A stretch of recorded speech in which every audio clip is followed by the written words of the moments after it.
रत्नागिरीतल्या दापोली तालुक्यामध्ये असणाऱ्या हर्णे इथल्या सुवर्णदुर्ग किल्ल्यावर छत्रपती शिवाजी महाराज जयंती उत्सव पार पडला। यावेळी गृहराज्यमंत्री योगेश कदम आणि प्रदूषण नियंत्रण मंडळाचे अध्यक्ष सिद्धेश कदम उपस्थित होते। युनेस्कोच्या जागतिक ऐतिहासिक वारसा यादीत समावेश असलेल्या सुवर्णदुर्ग किल्ल्यावर शिवजयंती साजरी करण्यासाठी शिवप्रेमींनी मोठी गर्दी केली। शिवजयंती निमित्तानं महाराष्ट्र राज्य प्रदूषण नियंत्रण मंडळानं सुवर्णदुर्ग किल्ल्यावर मानाचा मुजरा हटूया कचरा हा उपक्रम देखील राबवला।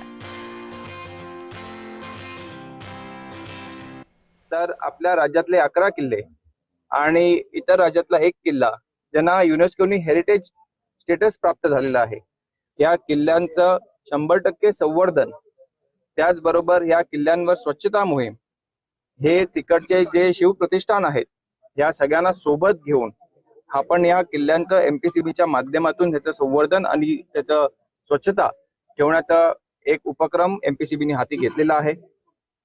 ह्या सर्व शिवप्रेमींना, उदाहरणार्थ दापोली तालुक्यामध्ये आता ह्या सुवर्णदुर्ग किल्ल्याचा सांभाळ करत असताना इथलं असलेलं जे प्रतिष्ठान आहे त्याचे अध्यक्ष अमोलजी असतील आणि त्यांचे सर्व सहकारी आणि त्यांना अशा शिवप्रेमींना, अशा संस्थांना, प्रतिष्ठानांना मानधन देण्याचं देखील एक पुढाकार मंडळामार्फत घेण्यात आलेला आहे। मी त्यासाठी देखील त्यांचं मनापासून अभिनंदन करतो।